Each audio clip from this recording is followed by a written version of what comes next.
नमस्कार, हमारे चैनल में आपका स्वागत है। मैं हूं रामचंद्र मौर्य। साथियों, हिंदू राष्ट्र बनने की दिशा में भारत बहुत तेज़ी से आगे बढ़ रहा है। न केवल उसके लिए माकूल माहौल तैयार किया जा रहा है, बल्कि प्रधानमंत्री कार्यालय से भी सुगबुगाहट शुरू हो गई है संविधान बदलने की। अगर संविधान बदला जाएगा तो मनुस्मृति लागू की जाएगी और मनुस्मृति लागू होगी तो हिंदू राष्ट्र बन जाएगा। इसके लिए न सिर्फ सड़कों पर प्रदर्शन हो रहा है, उग्र प्रदर्शन हो रहा है, तिरंगा झंडा के नाम पर भगवा झंडे के द्वारा हिंदू राष्ट्र की मांग की जा रही है। तिरंगा झंडे में हिंदू राष्ट्र का झंडा फहराया जा रहा है और बाइक रैली में हिंदू राष्ट्र का भगवा झंडा फहराया जा रहा है। पूरे देश में अफरा तफरी का माहौल पैदा किया जा रहा है हिंदू राष्ट्र बनाने के लिए, संविधान को बदलने के लिए। न सिर्फ साधु संत मठाधीश हिंदू राष्ट्र की मांग कर रहे हैं, अब तो कई नेता भी मुखर हो गए हैं, हिंदू राष्ट्र की वकालत कर रहे हैं और हिंदू राष्ट्र की मांग कर रहे हैं। और हिंदू राष्ट्र के लिए नया संविधान जो कि मनुस्मृति पर आधारित है, उसे पेश किया जा रहा है धर्म संसदों में। तो आज हम इसी पर चर्चा करेंगे और आपको बताएंगे, खुलासा करेंगे कि किस तरह से हिंदू राष्ट्र का झंडा बन चुका है, हिंदू राष्ट्र का संविधान भी बन चुका है और किस तरह से अब हिंदू राष्ट्र के प्रस्ताव को लागू करवाना ही बाकी रह गया है और उसके लिए भी प्रयास शुरू हो गया है। अभी मैंने एक डिबेट में, टीवी डिबेट में देखा, हिंदू धर्म के जगत गुरु रामभद्राचार्य आए हुए थे। टीवी 9 का प्रोग्राम था। उसमें 5 संपादकों ने उनसे बात किया।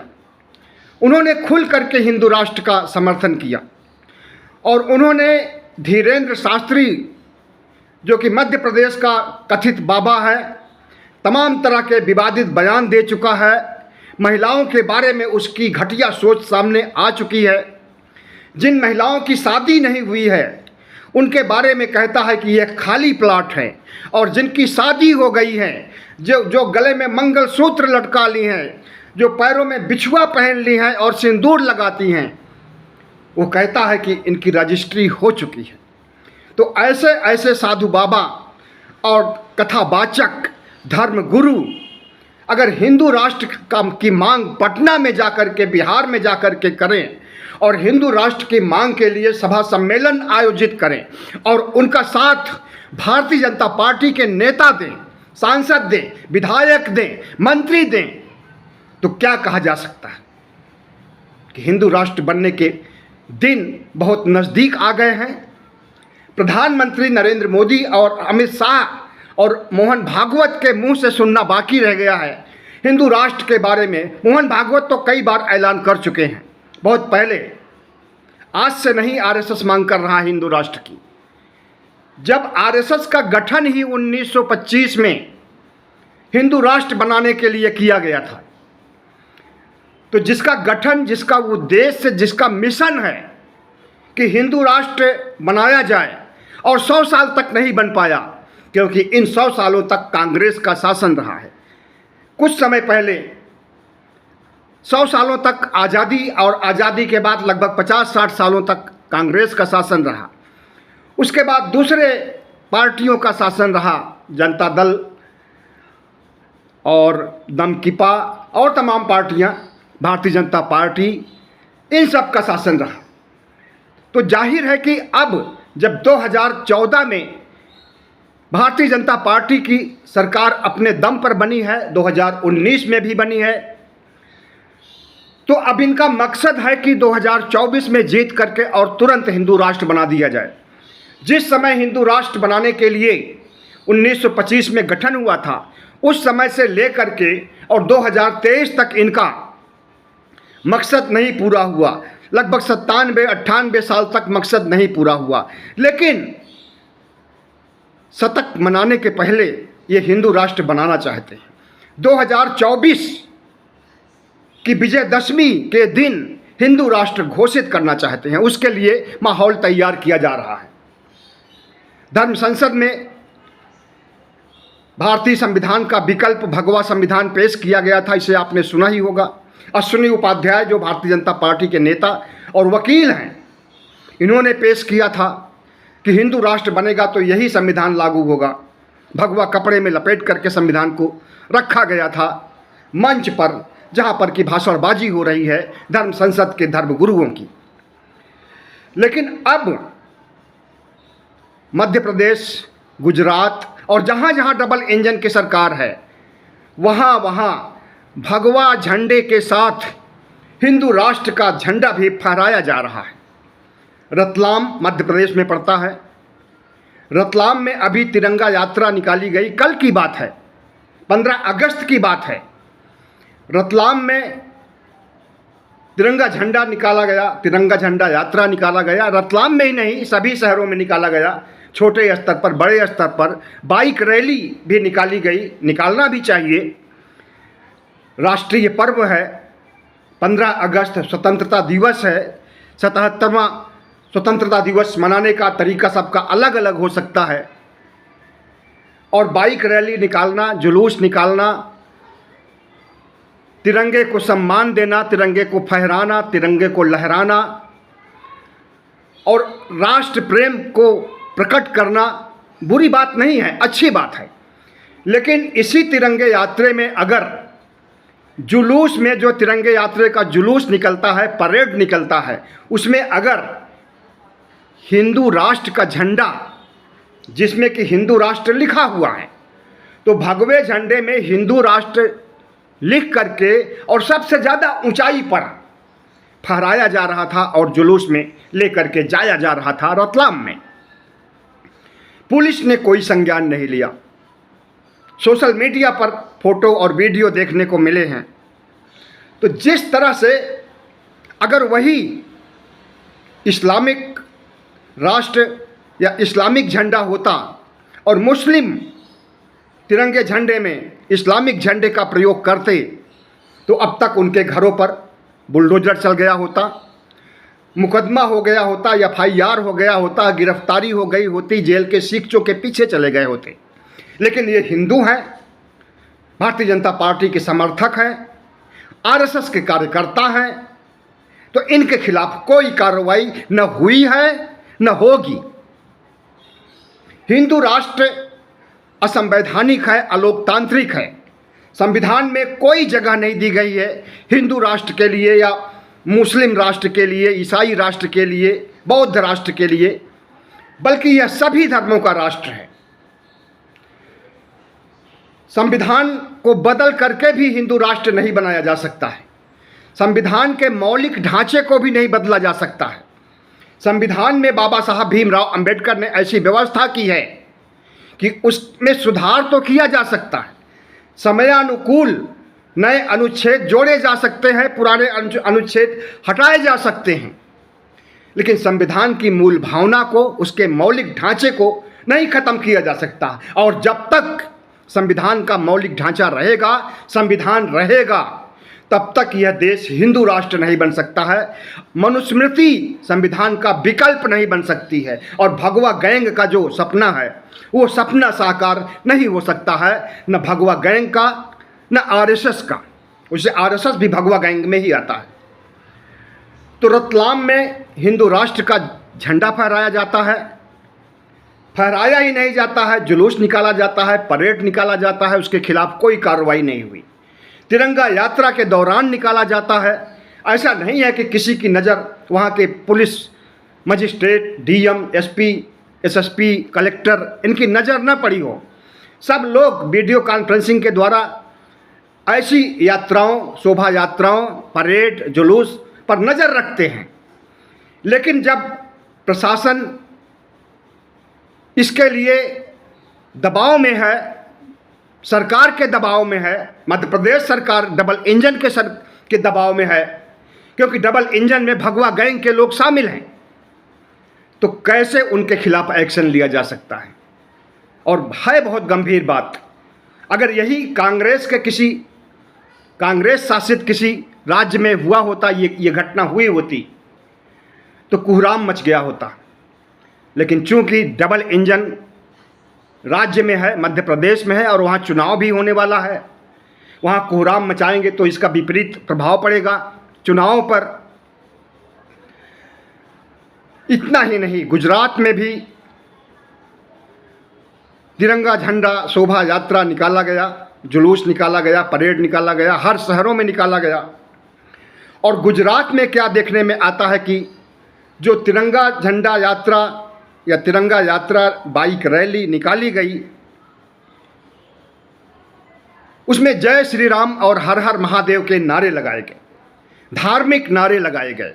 और ये धार्मिक नारे रतलाम में हिंदू भगवाधारी लोग जो हिंदू राष्ट्र का परचम लहरा रहे थे, उन लोगों ने भी हर हर महादेव, जय श्री राम, हिंदू राष्ट्र का नारा लगाया। इसके बावजूद भी कोई कार्रवाई नहीं हुई। और गुजरात में भी बाइक रैली निकलती है, तिरंगा यात्रा शोभा यात्रा निकलता है, उसमें जय श्री राम हर हर महादेव के नारे लगाए जाते हैं। और ख़ास करके उस जगह पर जहाँ पर मस्जिद है, मस्जिद के सामने जय श्री राम के नारे क्यों लगाए गए, क्या मकसद था? सबको पता है क्या मकसद था। चाहते थे कि मुस्लिम लोग विरोध करें, पत्थरबाजी करें और उसके बाद दंगा भड़क जाए। ऐसे ही दंगे भड़के हैं बहुत से। अभी जो ताज़ा तरीन मामला है वो हरियाणा का है, नूह का है, मेवात का है। तो मुस्लिम को उकसाने के लिए, उन्हें भड़काने की कोशिश है ये कि वे हथियार उठाएं और उसके बाद हम भी हथियार उठाएं, उसके बाद हो नरसंहार। क्योंकि ध्रुवीकरण करना है, हिंदू मुस्लिम करना है, 80-20 करना है। तो 80-20 में करने पर ही प्रधानमंत्री नरेंद्र मोदी और उनकी पार्टी को फ़ायदा हो सकता है। उत्तर प्रदेश में वो फ़ायदा मिल चुका है, अब राष्ट्रीय स्तर पर उसे आजमाया जा रहा है। उसके लिए सांप्रदायिक तत्वों को, भगवा गैंग के पदाधिकारियों को, कार्यकर्ताओं को छोड़ दिया गया है खुला कि उपद्रव मचाइए और ऐसा माहौल बनाइए कि दंगे हों, और दंगे हों तो कत्लेआम हो, कत्लेआम होगा तो अपने आप ध्रुवीकरण हो जाएगा। हिंदुत्व की प्रयोगशाला गुजरात को बनाया गया पहले, उसके बाद उत्तर प्रदेश को बनाया गया। मणिपुर को बनाने के लिए दंगा आयोजित किया गया। हम तो कहेंगे कि ये दंगा आयोजित किया गया है सरकार के द्वारा मणिपुर में। मणिपुर में स्वतः स्फूर्त नहीं है, और अगर सरकार के द्वारा नहीं आयोजित किया गया है तो सरकार को उस पर अंकुश लगाने, उस पर रोक लगाने में देरी नहीं लगती, तुरंत कार्रवाई होती। राहुल गांधी ने सही कहा है कि अगर सेना को भेज दिया जाए मणिपुर में तो 2 दिन में दंगे, फसाद, हिंसा, बलात्कार, नग्न प्रदर्शन सब कुछ बंद हो जाएगा। लेकिन प्रधानमंत्री नरेंद्र मोदी नहीं चाहते हैं कि बंद हो। वो नहीं चाहते हैं कि हरियाणा जैसे वारदात बंद हो, बल्कि और ज़्यादा हो। गुजरात में भी हो, उत्तर प्रदेश में भी हो, हरियाणा में भी हो, जितने भी राज्य हैं, खास करके डबल इंजन के राज्य, वहाँ पर खुली छूट दे दी गई है कि दंगे करो, दंगे भड़काओ, हिंदू मुस्लिम करो, मुसलमानों को का सफाया करो, इसके लिए खुली छूट दे दी गई है। क्यों? क्योंकि 2024 नज़दीक आ रहा है, और जैसे जैसे नज़दीक आएगा वैसे वैसे ये दंगे फसाद बढ़ेंगे। अभी तक तो बड़े गर्व से कहा करते थे योगी आदित्यनाथ और तमाम राज्यों के मुख्यमंत्री कि हमारे राज्य में कोई दंगा नहीं हुआ। हरियाणा के मुख्यमंत्री खट्टर भी कहा करते थे कि हमारे राज्य में न कोई दंगा हुआ है, न हम होने देंगे। लेकिन क्या हुआ पिछले दिनों? जहाँ जहाँ डबल इंजन है वहाँ वहाँ पर विद्वेष, सांप्रदायिक सौहार्द को बिगाड़ा जा रहा है, विद्वेष को फैलाया जा रहा है। हिंदुत्व की प्रयोगशाला जो तमाम राज्यों को और पूरे भारत को बनाया गया है, उसे परिणति पर लाया जा रहा है, उसे बढ़ाया जा रहा है, इंतहा किया जा रहा है। क्यों? क्योंकि चुनाव है 2024 का। तो गुजरात में जो हुआ, रतलाम में जो हुआ और दूसरी जगहों पर जो हो रहा है, इस पर सरकार तो ध्यान देगी नहीं, सुप्रीम कोर्ट को संज्ञान लेने की ज़रूरत है। और दूसरे, अगर प्रधानमंत्री कार्यालय से ही संविधान को बदलने की मांग उठने लगे तो इसे आप क्या कहेंगे?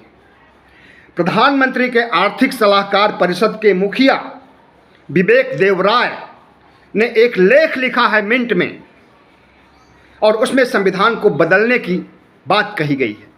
और वह लेख बहुत चर्चित हुआ है मीडिया में, सोशल मीडिया में। तमाम से पत्रकार, बुद्धिजीवी और संवेदनशील लोग सवाल उठा रहे हैं कि प्रधानमंत्री कार्यालय से संविधान बदलने की मांग का मतलब क्या है। मतलब ये है कि प्रधानमंत्री नरेंद्र मोदी खुद चाहते हैं कि संविधान को बदला जाए, और वो अपने से नहीं कह सकते हैं क्योंकि संवैधानिक पद पर बैठे हुए हैं, प्रधानमंत्री बने हुए हैं, तो वे अपने लोगों से, अपने सलाहकारों से, भगवा गैंग से, आरएसएस के जरिए संविधान बदलने की बात कर रहे हैं।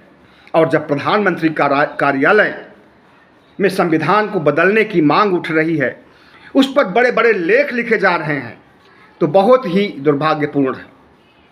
इसका मतलब है कि प्रधानमंत्री नरेंद्र मोदी भी चाहते हैं कि संविधान बदले और हिंदू राष्ट्र बने और उनकी कुर्सी सुरक्षित हो जाए 2047 तक के लिए। अब 2024 से 28 तक की या 29 तक की बात नहीं है। 2024 में चुनाव जीत लें, फिर 2029 में, फिर 34 में। 2024 जीत लेंगे तो 2029 और 34 जीतने की ज़रूरत नहीं पड़ेगी, क्योंकि तब तक यह देश हिंदू राष्ट्र बन जाएगा, राजतंत्र बन जाएगा। और राजतंत्र में राजा ही प्रमुख होता है, उसके खिलाफ आवाज़ उठाने वाले को दबा दिया जाता है। तो वही तैयारी चल रही है पूरे देश में। और हिंदू राष्ट्र के नाम पर संविधान बदलने की बात जब प्रधानमंत्री कार्यालय से हो रही है, प्रधानमंत्री के खास लोग विवेक देवराय जो आर्थिक सलाहकार परिषद के चेयरमैन हैं, अगर वो इस तरह के लेख लिख रहे हैं और इस तरह की डिमांड कर रहे हैं, तो जनता के बीच में कैसा संदेश जाएगा कि उनका ये डिमांड, उनका ये लेख प्रधानमंत्री द्वारा आयोजित किया गया है। क्योंकि प्रधानमंत्री कार्यालय में आर्थिक सलाहकार हैं, आर्थिक सलाहकार के परिषद के मुखिया हैं। बहुत गंभीर मामला है। अब इंडिया को, विपक्ष को इस पर सोचना चाहिए कि अभी तक तो भगवा गैंग के लोग, साधु संत, आरएसएस के लोग ही संविधान बदलने की मांग करते रहे हैं, हिंदू राष्ट्र बनाने की मांग करते रहे हैं, लेकिन अब इसमें प्रधानमंत्री कार्यालय भी उतर चुका है। तो इस पर सोचना होगा। इस देश के 140 करोड़ जनता को, 90 करोड़ से अधिक मतदाताओं को, संवेदनशील लोगों को, बुद्धिजीवियों को, कि अब भारत नहीं रह जाएगा। क्योंकि जब संविधान को बदलने की मांग प्रधानमंत्री कार्यालय से हो रही है और प्रधानमंत्री ने अभी तक उसे हटाया नहीं, आर्थिक सलाहकार बना हुआ है वो, इसका क्या संदेश देश में और विदेश में, दुनिया में जाएगा? इसका यही संदेश जाएगा कि प्रधानमंत्री नरेंद्र मोदी जो तानाशाह थे, अब तानाशाह से बढ़ करके, हिटलर से बढ़ करके भारत में तानाशाह के रूप में उभर चुके हैं। और वो इस देश को अभी तो बेचा ही है, गर्त में मिला देना चाहते हैं, रसातल में डुबो देना चाहते हैं। हिंदू राष्ट्र बना करके, हिंदू राष्ट्र बनाना चाहेंगे और घोषणा करेंगे तो हमें तो लगता है कि गृह युद्ध छिड़ जाएगा। संविधान को बचाने के लिए, लोकतंत्र को बचाने के लिए विपक्ष और जनता, 140 करोड़ जनता और विपक्ष और बुद्धिजीवी निष्पक्ष पत्रकार एक हो जाएंगे, और दूसरी तरफ भगवा गैंग, आरएसएस और साधु संत होंगे। इन्हीं में लड़ाई होगी और गृहयुद्ध होगा। उसके संकेत मिलने लगे हैं जब प्रधानमंत्री कार्यालय से संविधान को बदलने की मांग चल रही है। बहुत बहुत धन्यवाद। हमारे चैनल को सब्सक्राइब कीजिएगा, लाइक कीजिएगा, शेयर कीजिएगा, ताकि हमारी आवाज़ ज़्यादा से ज़्यादा लोगों तक पहुंच सके और लोग सोचने पर मजबूर हों कि इस देश में हिंदू मुस्लिम ही नहीं किया जा रहा है, दंगे ही नहीं भड़काए जा रहे हैं, बल्कि संविधान बदलने के लिए प्रधानमंत्री कार्यालय उद्यत हो चुका है। आगे क्या करना है ये मतदाताओं को सोचना है, 90 करोड़ मतदाताओं को सोचना है। वोट पर चोट करना है। जिन राज्यों में चुनाव हैं वहाँ पर भारतीय जनता पार्टी को हराना है और संविधान बदलने के खिलाफ, हिंदू राष्ट्र बनाने के खिलाफ जन आंदोलन खड़ा करना है। बहुत बहुत धन्यवाद।